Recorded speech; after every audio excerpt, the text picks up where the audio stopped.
Maddie, how proud are you of your alma mater? I am so proud. 29 years, longest time in between titles for my coach, Tara Vanderveer, for our school.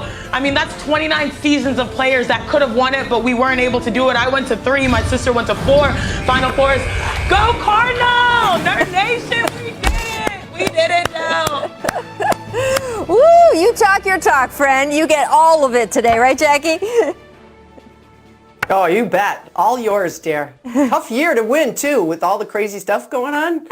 Lots of love, Cardinal Way. A happy woman to my right. All right, welcome to The Jump. I am Rachel Nichols, joined by #1 pick in the WNBA draft, out of Stanford, of course, Chiney Ogwumike, and our Hall of Famer, senior writer, Jackie McMullen. Coming up, guys, we're going to be discussing the rough weekend for the Warriors. Losses in 7 of their last 8 games. Where does the franchise go from here? How can they right the ship? Mark Spears is going to join us for that discussion. First, though, let's get to one of the Jump's OG games, something, nothing, or everything. Starting with Jrue Holiday, who just agreed to a 4-year, $135 million extension that Holiday's agent told Woj includes bonuses that could take the deal to $160 million. The deal also includes a player option for the 4th year, that's 2024-2025. Chiney, the Bucks also have Giannis signed through 2026, Middleton through 2024. So is this Holiday extension something, nothing, or everything? It's everything. And for the reason you mentioned, Rach, but first and foremost, when it comes to Jrue Holiday, he is someone that everyone in the league is absolutely rooting for. His beautiful family, we've known the journey that they've been through, who, by the way, his family has given so much to their communities. Mm-hmm. Now, as it pertains to basketball, most people will think, why do you think, why would you make this payment now? Don't you want to see him prove himself in the playoffs? But I started thinking of the second layer. As a player, I know that maybe the Bucks, they're doing this just so that he can feel officially a part of their core, as you mentioned, Rach, with Giannis, with Chris Middleton, and now Jrue locked down. So now they are free to perform in the playoffs with reckless abandon together as a team. With this talent all locked down contractually, the Milwaukee run truly starts now, in my opinion. They're only 1 game back of Philly and Brooklyn for first. I see this contract signing as crucial in solidifying this team, not just, from the physical aspect of who's out there, but mentally they know that this team will have to grind it out come playoff time. Yeah, there's no question. This is everything, Rachel. And the main reason is because when they acquired Jrue Holiday, the idea was that he was going to be here for the long term. That was part of the comfort level for you to say, here's what we're going to build around. Here's another piece, a foundational piece that, by the way, is a two-way player that can help us on both ends. And all you have to do is look at the short sample size this year when Holiday was out for COVID protocols. The team was a 500 team without him. They were 5-5. When he came back, that coincided with the run that we're watching now that's gotten them near the top of the standings that Chiney just alluded to. So this is everything. You had to get this guy locked up. Or it would have been a disaster, honestly. Look, they kind of made this decision when they traded for him, right? To your point about how much they gave up for him, 100%. Also, that was part of the decision-making back then. So whether you get this deal done now, whether you get it done at the end of the season, that call had already been made. The question, though, I think is just, hey, this is the core now, right? I mentioned Giannis, Middleton, Jrue Holiday, who, as you point out, Chiney, not only deserves it for his on the court, but what he brings to the communities that he plays in.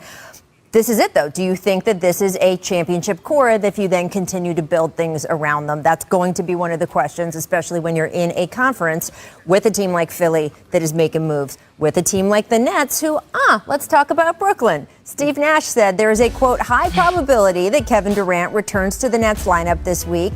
It won't be tonight, though. KD officially listed as out tonight against the Knicks. Still, Durant, who has, of course, been out since February with that hamstring strain, the news that he's coming back at all, do you think it is something, nothing, or everything, Jackie? Oh, it's everything, because they need to find out. Not that we don't think these 3 guys are all great. We know that. They've only played 7 games together, Rachel. They've got to figure out how are we going to distribute the ball. I looked it up before I came on the show. Durant's usage percentage is at 30.1%. Kyrie's at around 29.8%. Harden, very low for him, around the 27% range. Very different from 2 years ago in Houston where he was at 40%. But add up all those guys, Rachel, that's 88.7% usage percentage. That doesn't leave a lot for other guys. And you've also got to split it up among the three of them. So you've got to figure out how you're going to settle in with these three incredibly talented players and who's going to have the ball in his hand the most.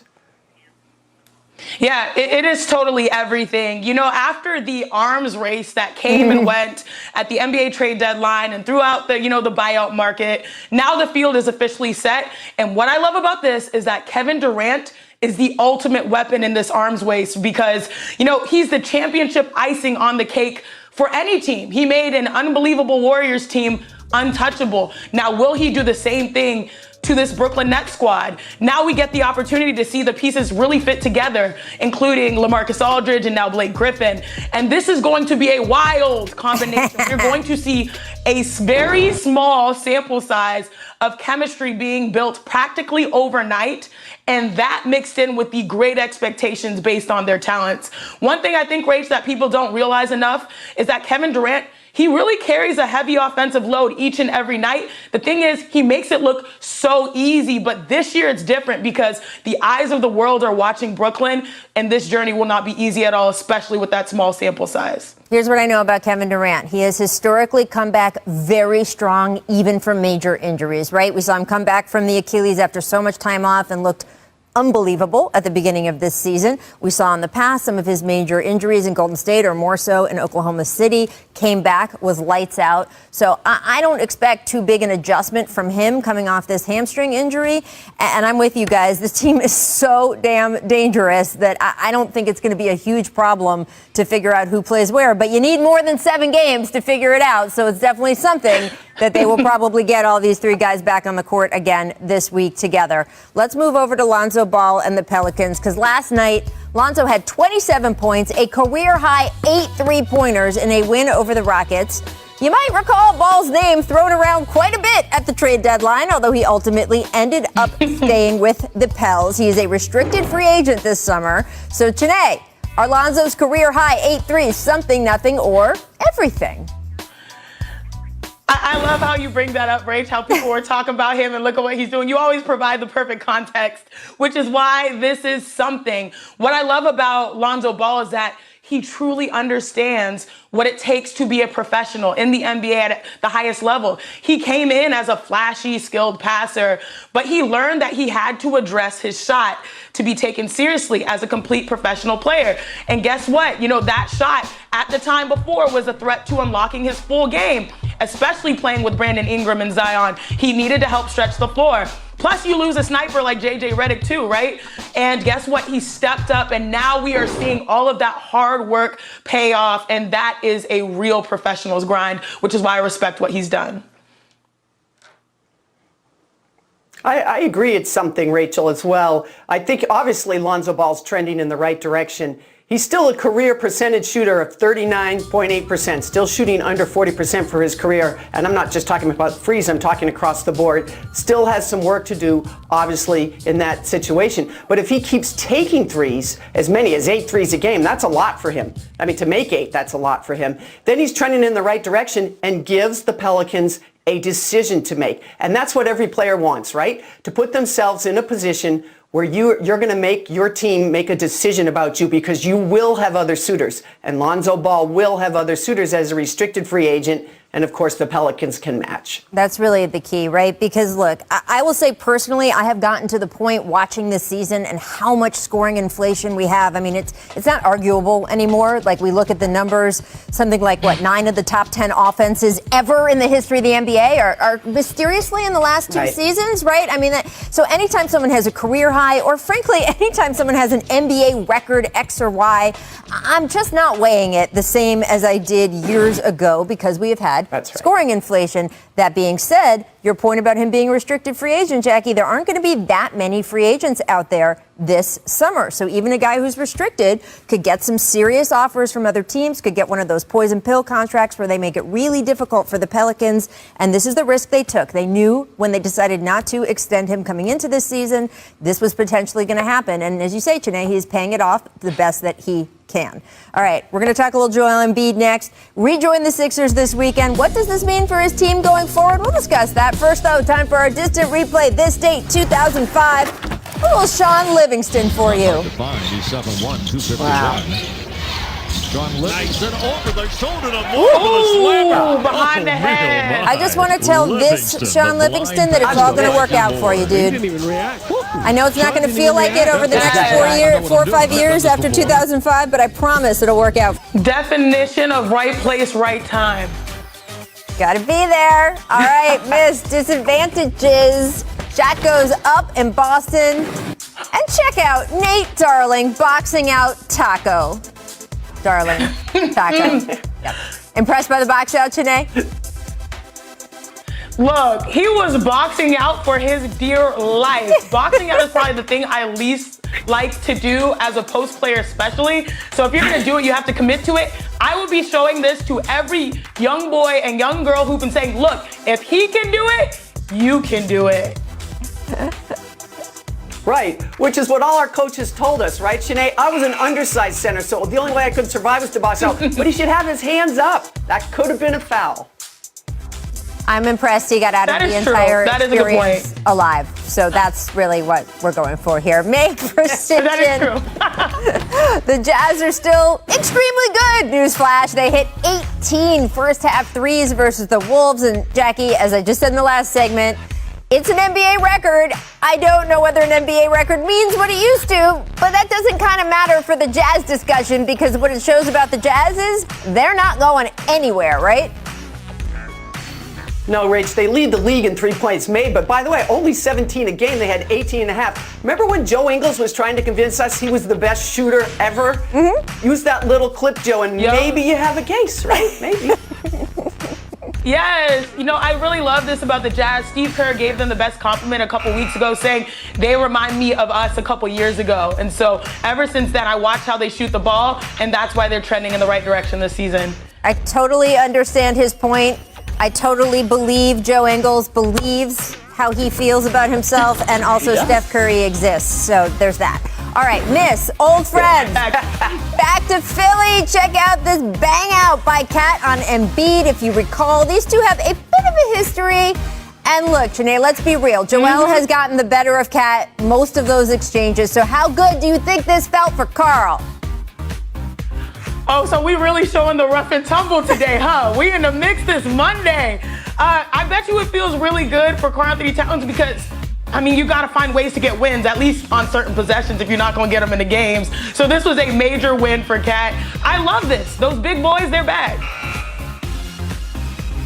Yeah, and you know how this goes, Rachel. Joel's been winning the War Awards with Kat from the very beginning. It's a lopsided match in that regard. Give Kat some credit for taking right to Joel just as he's getting back. Good for him.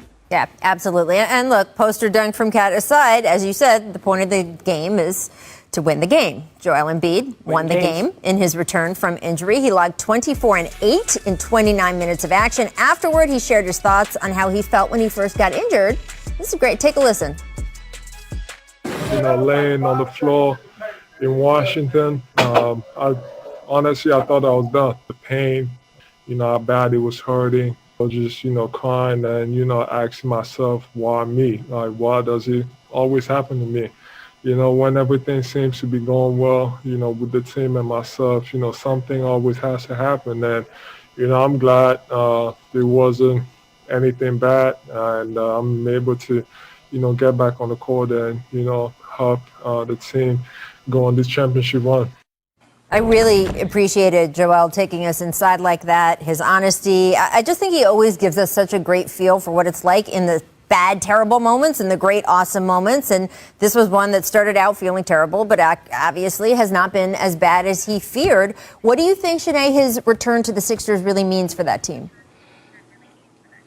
I think it's perfect timing, honestly, because there are about, 20 or so games remaining before the postseason, and this is why stars are coming back now. Joel Embiid And we already talked about Kevin Durant, not tonight, I think that's what you said earlier, but very soon. This is a time to battle for playoff positioning at the top, especially of the Eastern Conference, because the 76ers, they fought so hard this season to maintain their positioning, and now Joel has an opportunity to see that through. Now, for Joel personally, it wasn't his best shooting night, but because he's still going to have time to get back in rhythm, I think for them to win, for him to not have a great night, it tells you exactly what you need to know about the 76ers. Now, overall, the East is going to be fun. We've got the Sixers, we got the Nets, we've got the Bucks. And this is a year where Joel played at an MVP level, and the time to make the push is right now. He is unequivocally the go-to player. We saw that based on who was made available in the trade discussions for James Harden. Now, what will he do with it? I think we'll find out down the stretch as he maintains his health. So Rachel, a lot of people are going to tell you, well, the Sixers were 7-3 without Joel Embiid.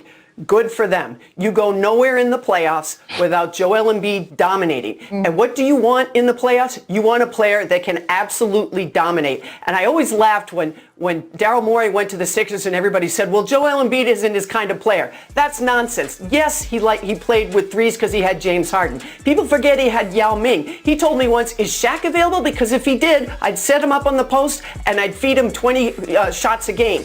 That's what they're going to do in the postseason. And they're number 2 in defensive efficiency, primarily because of Ben Simmons and Joel Embiid, 2 of the best defenders in the league. They're a completely different team once he's back. They're a contender once he's back. Absolutely. And look, Daryl Morey will do what is best statistically optimized for the players he has. That is the answer on how he operates, not just by one certain sort of way of doing things. And Doc Rivers, I think, has been so fantastic for that team in terms of letting everyone be themselves. We've seen that with Ben Simmons. We've talked about it a lot. He's not trying to force Ben to be a three-point shooter or anything he doesn't want to be. But that goes for Joel Embiid, too, that he has really leaned into what Joel is, what Joel wants to be. The success there speaks for itself. I can't wait. This week's NBA Wednesday doubleheader on ESPN and the app. The Pelicans taking on the Nets at 7:30 Eastern. Then the top teams in the West square off. Donovan Mitchell and the Jazz taking on CP3, Devin Booker, the Phoenix Suns. These are games you will want to watch. Just saying.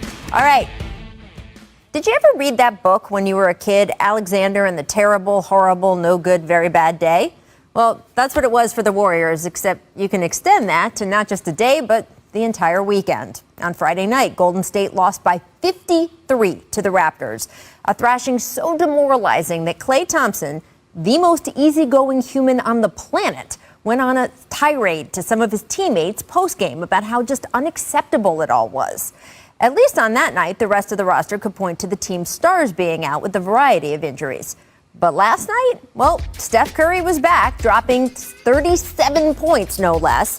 And the Warriors still lost, this time to Atlanta, whose bench outscored their bench 55-19. The main problem was, well, everything. But particularly egregious was the team's undisciplined defense, which helped usher the Hawks to the free throw line an eye-popping 45 times.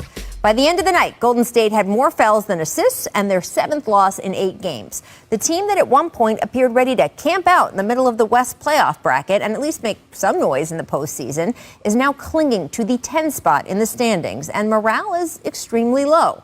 Here is just a sampling of some of the team's post-game comments from the past couple games. Humiliating for everybody involved. It hurts, to get smacked like that. I'm a grown man with a family, so when you get your butt handed to you, it's not pleasant. I hope it stings. I hope it isn't, I hope it's uncomfortable. I hope that it motivates you to keep grinding, challenging yourself to get better. You cannot play the way that we've played the last, significant stretch and expect things to change. So it kind of is what it is. We gotta make the necessary adjustments. It sucks right now. Losing sucks. It's a terrible feeling. In the locker room, we don't really have much to smile about, and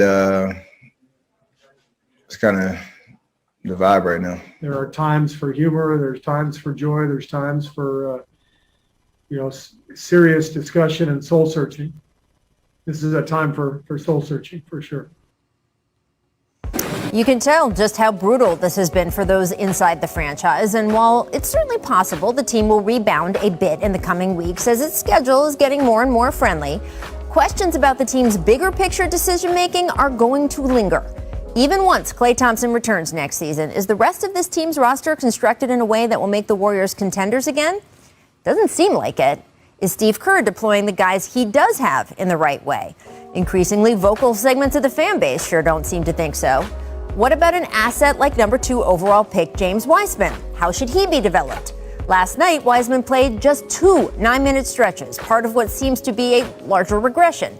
Then there's the biggest question of all, the one that looms over every move this team makes. How can the Warriors maximize the final years of Steph's prime? Curry is one of the most exceptional, unusual supernovas the NBA has ever seen. And while, yes, his game should age extremely well, he is 33 years old. And eventually, like with every other great who has ever played, time is going to dim that light. The Warriors have consistently said they have visions of winning another title with their current core, and maybe eventually that will be true.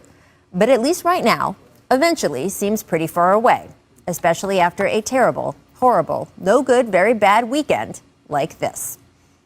And we now welcome in ESPN senior writer for The Undefeated. Welcome, Mark Spears.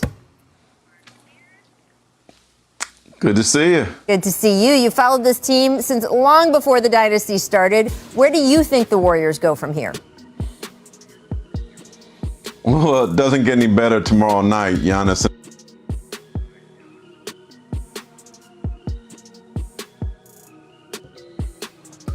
Yeah, you know, I do think it's going to be a very difficult stretch for the Warriors. I even was just sort of thinking in my head, Steph couldn't even remember when the last time, they played well for him to reference to, figure out how long that stretch was. But I do think that we can learn a lot from the Warriors last night, no matter how great Steph Curry is, 37 points. By the way, he is still a superstar. I will fight anyone who says, oh, Steph can't lead a team. Miss me with this, okay? But the reality is that the way that the NBA is set up right now with talent on rosters everywhere, Steph can't do it by himself. And for the team that's motto, and this is ironic, Rachel, their motto for so long was strength in numbers. Lately, it hasn't been that. The Hawks, their bench last night, I believe, dropped 55 points compared to the Warriors 19. It used to be the reverse for the way this team was set up. I think Golden State really has to look in the mirror because you are in Steph's prime, as you allude to. And when Klay comes back, you want to protect that as well and maximize their talents, which means you have to make very hard decisions. Mark, we lost you there for a second, but I'd love you to continue your thought.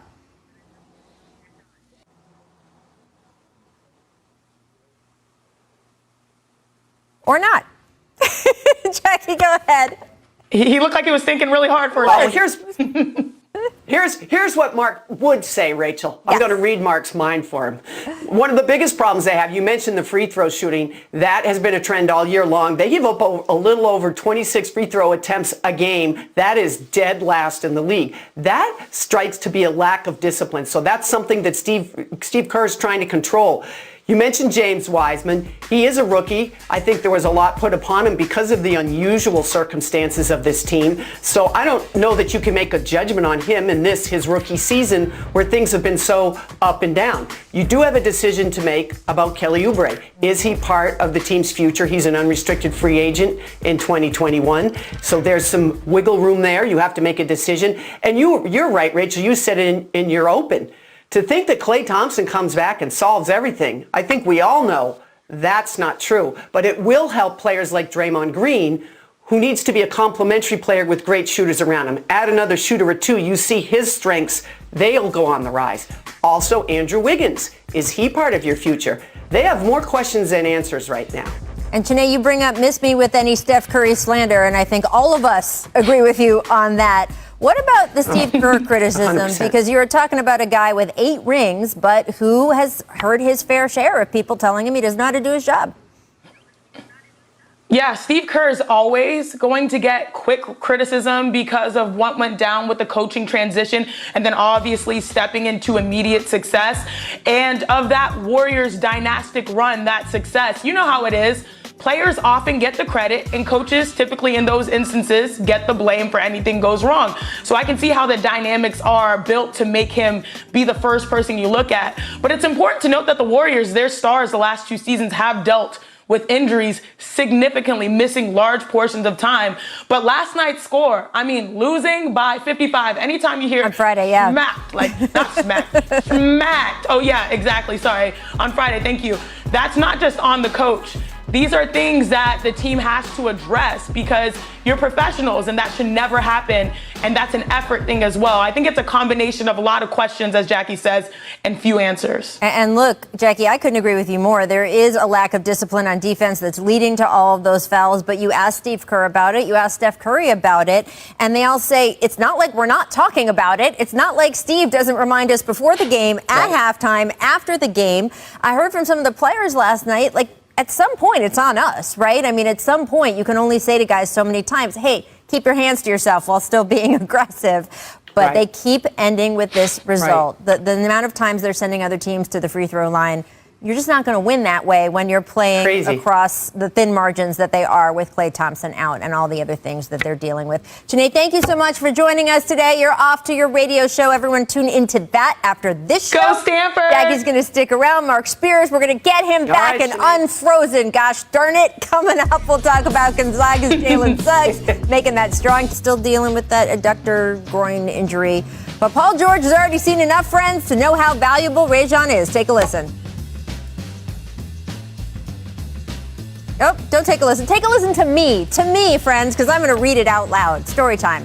Quote, Rondo is a leader. You know the point guard. He's a leader. We're going to listen to him. I look at him as a leader of this group. He'll hold a lot of weight. He holds a lot of weight in the locker room. Jackie, this is what Rajon Rondo was brought in for, correct? 100%. All he has to do is walk in and say, been there, done that, twice. One more than his buddy KG at this point. And I'll tell you, when I did a piece with Trae Young early this year, he talked extensively about Rondo and how much Rondo helped him in terms of figuring out the game, when to shoot, when to pass, all little things like that. Not in his face, just sitting on the plane and casually saying, you want to look at this film? And that's what he'll do with veterans and young guys alike. Yeah, I think with Rondo, he kind of reminds me of a guy on their coaching staff in the latter stage of his career, you know, Chauncey Billups. Yep. You know, Rondo's going to bring leadership. He's going to bring playmaking. He's going to hold everyone accountable, whether it's Kawhi Leonard or Paul George or everyone else on the roster, and make them better. I already saw something in his first game where he made sure that Kawhi got more touches. This is a guy who has championships. He's a veteran, and I think that he is the missing piece to, you know, making this Clippers ship, you know, move the right way, sail the right way. Yeah, and look, Kawhi Leonard, Paul George have done enough in their career. They're not going to listen to just anyone pointing at them, telling them to do things differently. But as you can hear from Paul's quote there, they are happy to listen to this guy. He has earned the reputation he has, not just for being playoff Rondo, although, again, that's real. Just look at the stats. But also being the kind of guy who sees things other people don't. And I think the level of respect around the league for him is really going to be a huge factor here. He's got another situation. He's got to come in, organize this offense, especially in the clutch. They are second to worst in the league in clutch time, which should not be true for players of that caliber and talent. We'll see if he can get it done. All right, let's move over to the college game for a second. What a game it was in the Final Four nightcap between UCLA and undefeated Gonzaga the other night. Top 5 NBA draft prospect Jalen Suggs dazzling NBA scouts with a block and a dime combo in crunch time. And then, oh yeah, you've seen the highlight, I don't know, 200, 300 times, the game winner, beating the Bruins in overtime. Mark, where do you think his case stands for number 1 pick in the overall NBA draft? Because there's a lot of division on this one. Look, this is no shade on Cade. When Jalen Suggs started this tournament, one GM told me it was about Cade. Now he said, look, if he got Cade or Suggs or even Evan Mobley from USC, he'd be happy. I think that a lot of the draft experts are saying that it's Cade. But look, keep an eye on Jalen Green as well. Two other scouts told me that if they could get either Cade, Mobley, Jalen, or Suggs, they'd be happy. But, you know, with what Suggs is doing in terms of showing leadership making big shots, leading this great team to the title game. I think he's making a strong case for the number 1 pick. So I would say consideration is the key word here. Of course he's going to be considered for the number 1 pick. And every time he makes a clutch play in a pressure situation, if you're a GM that's up near the top of that draft, you're going to say, okay, that's the kind of player I need who can perform under pressure. So certainly Jalen Suggs has proven to everybody over the last few days he's capable of doing that on both ends of the floor. But does that automatically vault him to the number 1 spot? I really think it depends on who's picking number 1. Yeah. And you've nailed all 4 of them, Mark. Those are the 4 players I hear consistently in some order among the top 4. And look, I will say this. It is nice to see guys like Cade or guys like Jalen making their case in the NCAA tournament. We have talked so much over the past couple years about the alternate routes to the NBA. Those are important. They work. Look what LaMelo Ball is doing. Getting that pro experience before you come to the league has obviously paid off for some guys. You mentioned Jalen Green playing with the G League Ignite, of course, also. But that being said, the NCAA tournament is still a showcase, and the fact that we are seeing it work the way it has worked with the NBA for so long in terms of prospects coming in, that's fun too. There are more than one way to skin a cat, as they said. Do you guys have a quick prediction for tonight? What do you got, Mark? Gonzaga finally gets over the hump, wins the championship. Suggs will be most outstanding player. What about you, Jackie? It better be Gonzaga, Rachel, because if it is, I win the Around the Horn panelist pool, and that's important to me. So go Gonzaga. No money involved, right? No money involved. No money, no money. More than money. It's pride on the line. There you go. Up next. Exactly. And unmutes. Exactly. An unmute. That is worth more dollars than I can say. Up next, is it too soon to call Knicks Nets a legit NBA rivalry? Stick around, we'll discuss. First, though, time for our second distant replay of the day. This one, this date, 1994, featuring Robert Pack. Pac-Man! Grant Hill has been doing this in his sleep for the longest time. I hope he can help to continue fundraising for the Hall the way Jerry did. Cross promotion there. There that you really go. helps too. Absolutely. And you're also being an ambassador within the league, right? The Team USA depends on NBA stars volunteering their time, especially in these long seasons where they go deep into the playoffs, to participate in the training camps, participate in the Olympic Games themselves. You need buy-in from players. The person on the other end of that phone call, when the guys get it, matters. When the other guy on the other end is Grant Hill, Yes, it does. That is a very weighty phone call. Let's get to the battle for New York. Knicks and Nets meeting for the 3rd time this season tonight. Last time they met, that was March 15th. Julius Randle, remember, got heated with the refs on the disputed travel call late in the 4th. Here is Reggie Bullock over the weekend on potentially facing a healthy Nets big 3. Now, we know that won't happen in entirety. KD is out, but still, take a listen. So with the Nets, they may have their big 3 ready for you on Monday. I was wondering what you guys thought of facing those guys. We got a big 5. We got a big 15. Big 15. So we're not really concerned about their big 3. All right, now we know the play-in is a factor, but if the Knicks took care of business in the play-in, they would be slated, in fact, to face the Nets in the first round if the playoffs begin today. So, Mark, big 5, big 3, is this turning into a legit rivalry? It's kind of like the Lakers-Clippers thing, except on the East Coast. I mean, Knicks fans are always going to be Knicks fans, and no matter what Jason Kidd and RJ and Kenya did, Knicks fans don't care. So I wonder what would happen if the Nets won. Would they care? But I wish we could have big-time fans and those teams make the playoffs so we could brew something special. And I like how, Randall said and clarified that this is a big 15 because their second 5 might even be better than their first 5. All right. So I looked it up. The lifetime rivalry, 106 wins for the Knicks, 105 wins for the Nets. You can't even make that up. So yes, will this be a rivalry down the road?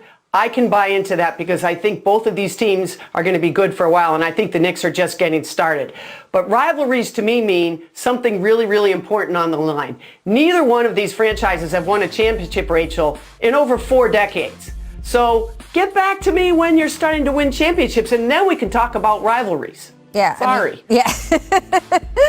Look, I'm interested to see what happens with the crowds here in Brooklyn in the playoff run, especially if they do end up facing the Knicks in a series. You mentioned that Clippers-Lakers crowd kind of differential. We're going to have fans back in the building at Staples Center in the middle of this month, and we already have fans back in the building in both Brooklyn and New York, and those numbers are expected to grow as more vaccinations happen. I don't know if, like at Clippers-Lakers games that are Clippers home games, we get a lot of Lakers fans. I don't know if at Brooklyn Nets home games, if they're playing the Knicks in a playoff series, what proportion of Knicks fans versus home Nets fans we will have. Do you have a guess, guys, real quick? Oh, man. I don't know that the Knicks fans even care to go to Brooklyn. Mark. I think for the first time in years, they have reason to travel, Mark. They've got something to look forward to. There you go. This just in at the buzzer. North Carolina expected to promote longtime assistant Hubert Davis as the Tar Heels' new coach. Sources have confirmed to ESPN, first reported by Inside Carolina and the Raleigh News and Observer. And as our colleagues at The Undefeated point out, Davis is the first black head coach in North Carolina men's basketball history. Mark, what's your reaction to this? Well, kudos to Hubert Davis in North Carolina. I think they picked the best guy for the job, regardless of what race he is, and they kept it in the family. He has certainly paid his dues. And it's interesting. We're seeing more and more NBA players go to college route to coach. So I'm excited to see what happens with Hubert there. Yep. I think this was a no-brainer, and I have a feeling that the retiring coach put his stamp of approval on this and maybe even had something to do with why he decided to step aside. Hubert Davis is the perfect guy for this job. He's been groomed to get this job. He understands the history and the weight of being the North Carolina coach. Great choice. Yeah, and look, as you say, it may be a no-brainer and it may be all on track. It's still nice to see it happening and happening the way it should. We have not seen that consistently throughout either the pro or college ranks this year. It's nice to see it when it works. All right, we can't let the day pass without wishing a happy birthday to our super producer, the Mad Professor, Michael Bodmer. You saw him the other day ducking out of the way